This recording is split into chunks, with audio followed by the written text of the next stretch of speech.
राणांनी भाजपच्या नवनीत राणांनी बंडखोर बुंदिले यांच्यासाठी जी आहे ती दर्यापूरमध्ये सभा घेतलेली आहे, त्यामुळे मोठ्या प्रमाणात चर्चांना उधाण येत आहे। बुंदिले नेमके कुणाचे, युवा स्वाभिमानचे की महाविकास महायुतीचे, असा प्रश्न जो आहे तो विचारला जात आहे।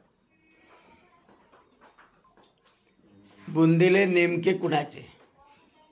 बुंदिले म्हणतात मी नेमका जनतेचा, पण त्या वादात न जाता नवनीतजी राणा ह्या भारतीय जनता पक्षाच्या आहेत, आता माजी खासदार आहेत, आणि त्यांनी काय करावं, त्यावर कोणता निर्णय घ्यावा, ह्या सगळ्या गोष्टी निश्चितपणे पक्षाकडे माहिती गेल्यानंतर ते करतीलच। परंतु मला एक माहीत आहे की स्टार प्रचारक म्हणून त्यांचा मुर्शी विधानसभा मतदारसंघामध्ये, तिवसा विधानसभा मतदारसंघामध्ये, त्याचप्रमाणे अचलपूरमध्ये आणि मेळघाटमध्ये आणि धामणगावमध्ये सुद्धा त्यांनी अतिशय चांगली मेहनत घेतली आणि ह्या पाचही सीट विजयी करण्याकरता त्या परिश्रम घेत आहे। आणि म्हणून मी नवनीत राणा यांचा तर आभारच मानणार आहे भारतीय जनता पक्षाच्या वतीने। नवनीत राणा या भाजपच्या स्टार प्रचारक आहेत, तरीही त्या बंडखोराच्या स्टेजवर जात आहेत, कसं पाहता याच्याकडे?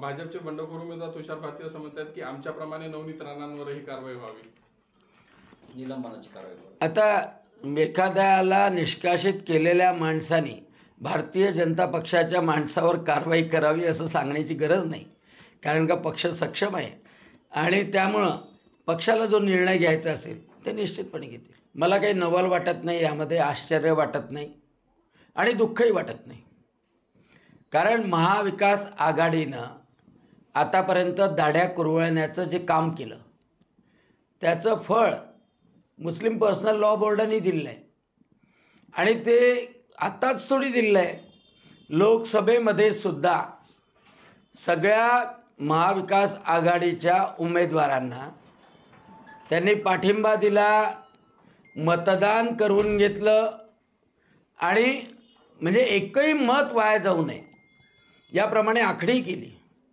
आणि त्याच्यामुळं विधानसभेतही तेच करणार आहे।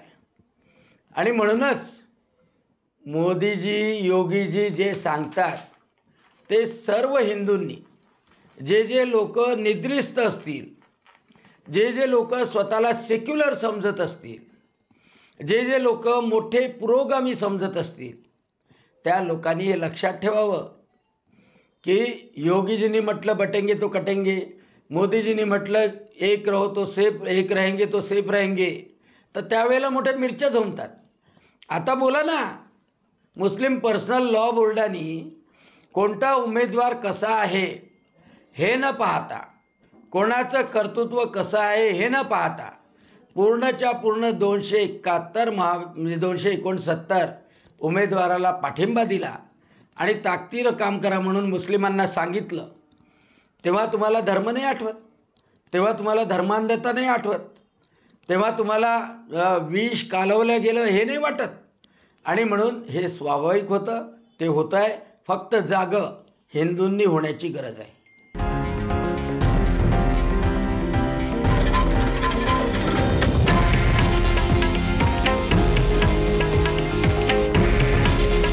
हे आहे देशातील नंबर 1 न्यूज नेटवर्क आणि आपण पाहत आहात TV9 मराठी। काळजी तुमची, हित महाराष्ट्राचं।